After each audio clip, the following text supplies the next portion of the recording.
Hi guys, welcome to INFOGIST TV.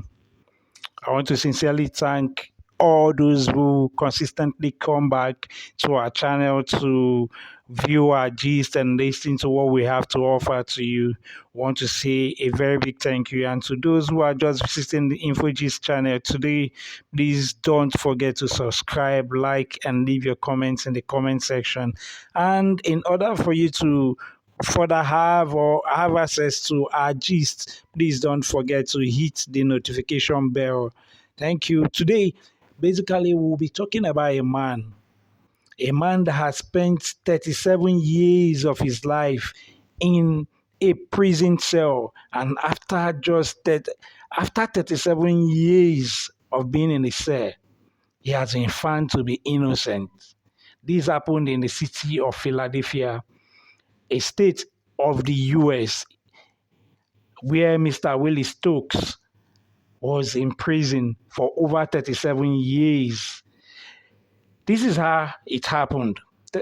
He was in prison for 37 years in a case tainted by perjured testimony and was cleared of the murder on Thursday, just Thursday last week. Then Mr. Willie Stokes, sued the U.S. city over the 1984 conviction. Willie Stokes left prison earlier this month after a United States federal judge found out that the prosecutors never disclosed that they had charged his chief accuser with perjury immediately after Willie Stokes was committed to prison. His chief accuser confessed that he was offered sex and drugs at police headquarters to frame Mr. Willie Stokes in an unresolved 1980 dice game slaying. According to Willie Stokes, after regaining his freedom from serving 37 years jail term in the US, he said, "I am not bitter. I am just excited to move forward." Mr. Stokes rather, is now 60 years of age, and he is among more than 100 people in the US who have been exonerated and released from prison in recent years. But among all the 100 persons that have been exonerated, Mr. Willie Stokes have happened to be the one that has served more prison time than others. More recently in the US, homicide cases have soared in Philadelphia and other major American cities during the coronavirus pandemic in particular. The police have been faced with new scrutiny, including for past arrests just like that of Willie Stokes and discrimination in the wake of social justice protests following the death of the popular George Floyd in the year 2020. In New York last month, one of the two men wrongly convicted for the 1965 murder of black civil rights advocate Malcolm X sued New York State for at least $20 million in damages after being exonerated from the case. In Philadelphia, the trial witness who had identified Stokes as the killer of a preliminary hearing recanted at the murder trial in what he later called a fifth of signs. Stokes was nonetheless convicted. Prosecutors then charged the witness, Franklin Lee, with perjury over his pretrial testimony, and Lee went to prison for it. Stokes never knew about it until the year 2015. According to Stokes, he said, "I didn't believe it." In a telephone, he said, "I didn't believe that they would let something like that happen, that they knew and they did not tell me." This is talking about the state of Philadelphia and the judges in the court. Mr. Stokes said his only child, a daughter who was 2 when he went to prison, died about 20 years ago. Therefore, he was not allowed to attend her funeral. He now lives with his mother. She has got a beautiful 3-story house, so according to him, he said he is not in the way.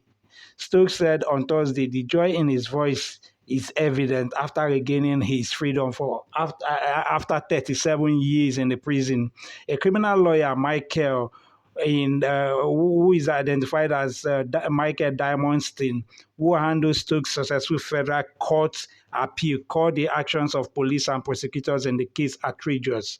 They used perjured evidence to convict him and then charged the perjurer and never told him. And then Willie was warehoused for 38 years, approximately 38 years, his lawyer said. In his view, the official misconduct stemmed from institutional racism or pure bias. In Philadelphia in those days, the cases needed to be closed. According to Mr. Willie Stokes' lawyer, he said in Philadelphia in those days, the cases needs to be closed.